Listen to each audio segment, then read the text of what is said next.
จุดนัดพบกาแฟเพื่อนๆวันนี้เดินทางไปหาหน่วยเลือกตั้ง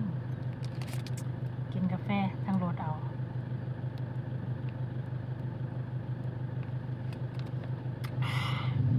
มาด้วยพี่น้องว่าได้กินในใ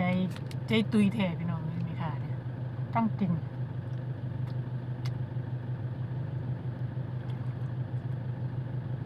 ถึงพลังแขนพลังขาจ้ามาสายแต่ก็มาเด้อทุกคน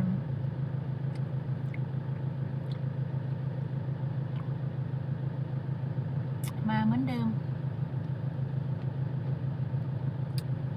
อะไรลงอเมซอนหรอกได้กาแฟป๋อง17 บาทนี่